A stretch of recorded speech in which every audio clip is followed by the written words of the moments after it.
दोस्तों बहुत ही important video आज हम डिस्कस करने वाले हैं। इस वीडियो में हम डिस्कस करेंगे 1 जुलाई से जो सिरदर्दी बना हुआ है सेक्शन 194Q जो लागू होने वाला है वो किस पर लागू नहीं होगा। ठीक है, ये हम ऑलरेडी डिस्कस कर चुके हैं एक वीडियो में कि सेक्शन 194Q आप पर लागू होगा एज अ बायर। अगर आप परचेज़ करते हैं तो सेक्शन 194Q आप पर लागू होने वाला है 1 जुलाई 2021 से। ठीक है, आज की वीडियो में हम बात करेंगे कि ये सेक्शन किस पर लागू नहीं होगा, किसे इस सेक्शन में रिलीफ मिलेगा, वो डिस्कशन हम करेंगे। तो चलिए वीडियो में आगे बढ़ने से पहले चैनल को सब्सक्राइब कर लीजिएगा, बेल आइकन को प्रेस कर लीजिएगा ताकि कोई भी इम्पोर्टेंट अपडेट हम अपलोड करें उसकी नोटिफिकेशन आपको सबसे पहले मिल जाए।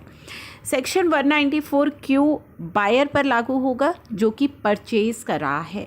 ठीक है, अब यहाँ पे बताया गया है कि 1 जुलाई से एनी पर्सन, कोई भी व्यक्ति बीइंग अ बायर, जो कि एक बायर है, परचेज़ करता है एंड पे responsible for paying sum to resident, यानी कि अगर आप बायर हैं, आप परचेज कर रहे हैं और आप किसी रेजिडेंट सेलर को पेमेंट कर रहे हैं, यानी कि वो सेलर जो है वो इंडिया का है, उसे पेमेंट कर रहे हैं।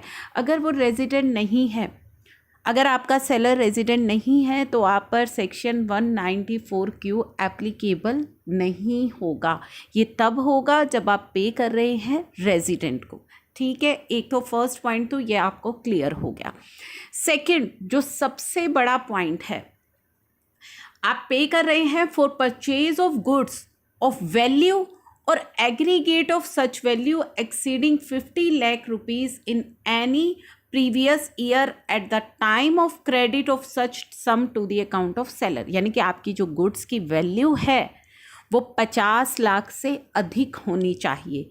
ठीक है, अगर आपने परचेज़ किया है, उस गुड्स की जो वैल्यू है वो 50 लाख से अधिक है, आप पे कर रहे हैं सेलर को, रेजिडेंट सेलर को, और आपके जो गुड्स की वैल्यू है वो 50 लाख से अधिक है, तभी आपको TDS डिडक्ट करना है, अदरवाइज़ आपको नहीं करना है।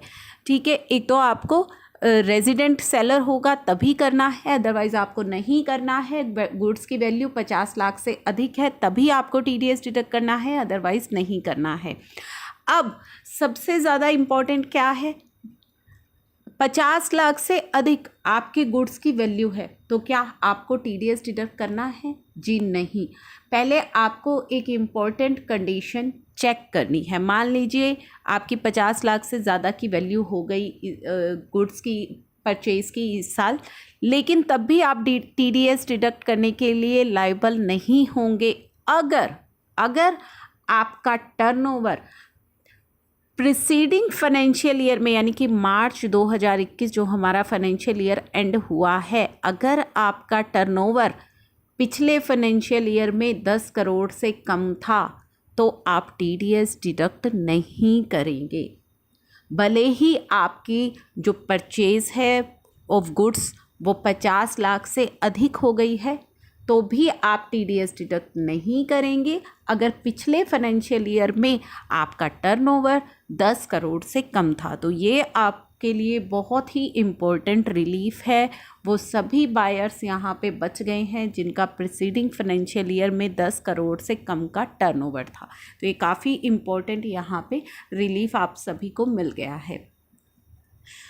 अब ये तो थी हमारा सेकंड इम्पॉर्टेंट रिलीफ कि अगर पिछले फाइनेंशियल, क्योंकि यहाँ पे जो बायर की डेफिनेशन आप देखेंगे ना, buyer means a person whose total sale, gross receipts और turnover from the business carried on by him exceed 10 crore rupees during the financial year immediately preceding the financial year in which purchase of goods is carried out। ठीक है, तो आपने अगर मान लीजिए इस साल आपकी जो वैल्यू ऑफ गुड्स है, परचेज आपकी है, वो 50 लाख से अधिक हो गई है तो आपको लगेगा कि मुझे TDS डिडक्ट करना है उसकी पेमेंट पर, लेकिन उससे पहले आपको चेक करना है कि प्रीसीडिंग फाइनेंशियल ईयर में मेरा जो टर्नओवर है वो 10 करोड़ से ज़्यादा है या नहीं है। अगर नहीं है तो आपको TDS डिडक्ट नहीं करना है। ये आपके लिए काफ़ी इम्पोर्टेंट रिलीफ है, क्योंकि ये काफ़ी ज़्यादा क्वेरी रहती है कि मेरी जो परचेज़ है वो 60 लाख हो गई, 70 लाख हो गई, तो क्या मुझे TDS डिडक्ट करना होगा? क्योंकि इसकी एक कंडीशन है कि अगर आपकी जो वैल्यू है परचेज़ ऑफ एनी गुड्स की जो वैल्यू है और एग्रीगेट ऑफ वैल्यू है, अगर वो 50 लाख से अधिक हो जाती है तो हमें TDS डिडक्ट करना है। तो उसके लिए आप चेक कर लीजिए, अगर पिछले फाइनेंशियल ईयर में आपकी जो टर्नओवर है वो 10 करोड़ से कम है तो आपको नहीं करना है। अब सेक्शन 2061H यानी कि सेलर की बात करेंगे।